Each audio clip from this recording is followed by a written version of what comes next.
pemirsa setia on the spot, segmen Now and Then pada malam hari ini akan membahas tentang sejarah dan perkembangan media massa. Pemirsa, pernahkah Anda membayangkan bagaimana rasanya jika hidup tanpa media massa? Banyak orang yang akan merasa kesulitan dan jenuh. Hal ini bukan tanpa alasan, sebab sejak ribuan tahun lalu, media massa telah dipergunakan halayak untuk menghubungkan semua orang dari berbagai belahan dunia. Berbagai informasi dan pesan yang disampaikan melalui televisi, radio, surat kabar, maupun internet menjadi bagian dari peran serta fungsi media massa.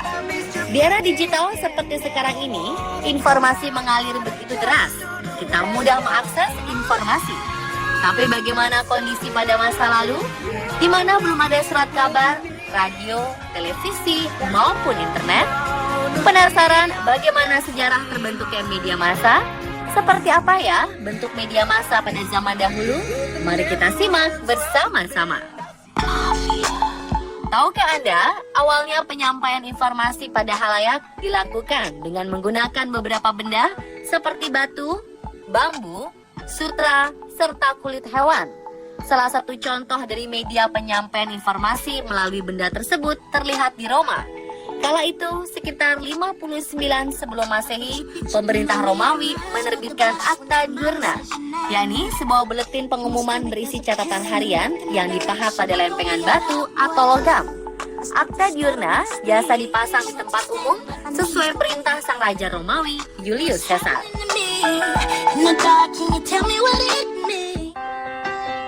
Selanjutnya pada abad ke-8, sekitar tahun 713 dan 714 Masehi, perkembangan media massa mulai terjadi di negara Cina. Kala itu, dinasti Tang yang sedang memimpin Cina menerbitkan berita pemerintahan mereka melalui kayuan Zabo, yakni sebuah buletin pengumuman yang ditulis tangan pada selembar kain sutra. Kemudian perkembangan media massa terlihat semakin pesat kala kertas ditemukan di Cina. Sejak saat itu, media penyampaian informasi menjadi semakin simpel dan ringkas. Tidak berat dan susah dibawa seperti saat menggunakan batu ataupun bambu, serta tidak mahal seperti saat menggunakan kain sutra. Perubahan demi perubahan pada media penyampaian informasi semakin terlihat kala ilmuwan Jerman Johann Gutenberg menemukan mesin cetak pada 1450. Penemuan kertas dan mesin cetak inilah yang pada akhirnya membuat surat kabar berkembang sangat pesat, terutama di negara-negara bagian Eropa. Sejak saat itu, berbagai surat kabar pun mulai bermunculan di berbagai negara. Salah satu yang tertua dan hingga saat ini masih terbit adalah Post och Inrikes Tidningar, sebuah surat kabar asal Swedia yang telah ada sejak tahun 1645.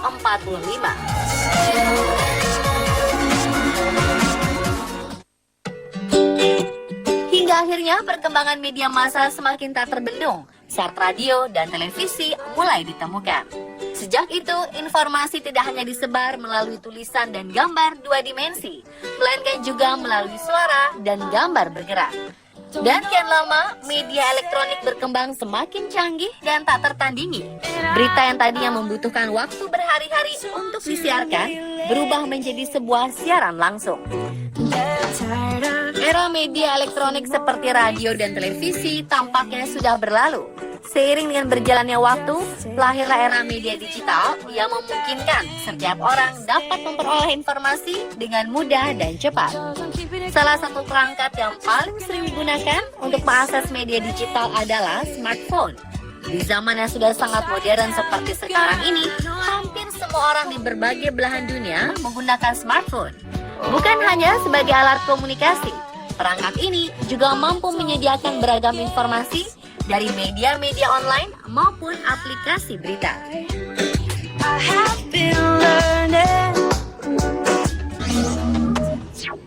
Kini, kecepatan berita dapat diakses bukan hanya dalam hitungan menit, tapi cukup dalam hitungan detik.